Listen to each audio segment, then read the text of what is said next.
भगवान महादेव बताते हैं कि आलस्य जीवन में सबसे बड़ी धोखा है, क्योंकि मनुष्य को आगे बढ़ने से रोकता है। आलस्य मानव को असफलता की ओर ले जाता है। आलसी और भाग्य भरोसे बैठे व्यक्ति अपने जीवन में कभी कुछ नहीं कर पाता है।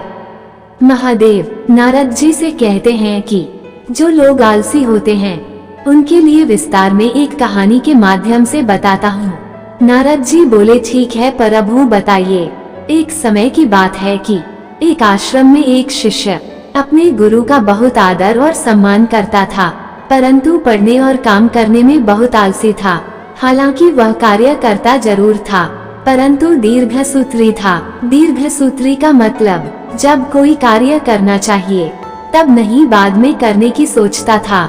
उसके गुरु इस स्वभाव से बड़े चिंतित रहते थे कि कहीं ये अपने जीवन में असफल होकर संघर्ष में न फंस जाए।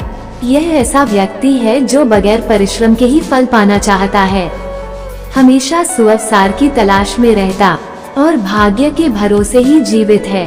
ऐसे में गुरुजी ने उसका उद्धार करने की सोचा। गुरुजी ने आलसी शिष्य को सूर्योदय के समय अपने पास बुलाया और सफेद पत्थर का एक टुकड़ा देकर बोले कि यह एक जादुई पत्थर है, मैं अभी दूसरे गांव जा रहा हूँ, तब तक तुम इसे रख लो। इस पत्थर को जिस भी लोहे की वस्तु से स्पर्श कराओगे वह सोना में बदल जाएगा, लेकिन दूसरे दिन में सूर्यास्त के बाद लौटूंगा तो इसे तुम्हें लौटाना होगा। बस कल सूर्यास्त तक का ही समय है तुम्हारे पास। वो पत्थर देकर गुरुजी चले गए। ये सुन और देखकर आलसी शिष्य तो बड़ा ही खुश हो गया, परंतु आलसी व्यक्ति की सोच भी बड़ी आलसी होती है। उसने आज का दिन कल्पना करने में ही बिता दिया कि मेरे पास इतना सारा सोना होगा तो मैं क्या क्या करूँगा। मैं हर तरह से सुखी, समृद्ध और संतुष्ट रहूँगा। मेरे आसपास कई नौकर चाकर होंगे, ऐसा होगा वैसा होगा। बस इसी कल्पना में उसने पूरा दिन गुजार दिया।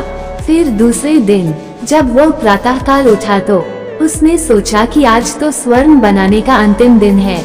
सूर्यास्त के समय तो गुरुजी लौट आएंगे। आज तो इस पत्थर का उपयोग करना बहुत जरूरी है। हालांकि अभी तो पूरा दिन पड़ा है, घर में तो बहुत कम लोहा है, इन्हें तो बाद में देखेंगे। पहले तो मैं बाजार से लोहे के बड़े बड़े सामान खरीद कर ले आता हूँ। लेकिन कौन से सामान खरीदूं? ऐसा सामान खरीदना होगा जिसमें भारी लोहा हो। लोहे के खम्भे तो कहीं ना कहीं मिलते होंगे, नहीं खम्भों को तो घर पर लाना मुश्किल होगा। फिर आलसी शिष्य कहता है, खैर ठीक है, ये तो कर ही लेंगे, पहले खाना खा लेते हैं। फिर भोजन करने के चक्कर में दोपहर हो जाती है। भोजन करने के बाद आलस्य छा जाता है तो वह सोचता है कि अभी तो सूर्यास्त में बहुत समय है, बाजार का काम तो 1 घंटे में निपटा लेंगे, पहले थोड़ा सो लेते हैं। 3 बजे उठकर बाजार जाएंगे और एक झटके में सभी लोहे के सामान खरीद कर घर ले आएंगे और बस फिर हो जाएगा काम सोना बनाने का। ऐसा सोचकर वह सो जाता है। आलसी शिष्य को कुछ ज्यादा ही गहरी नींद आती है।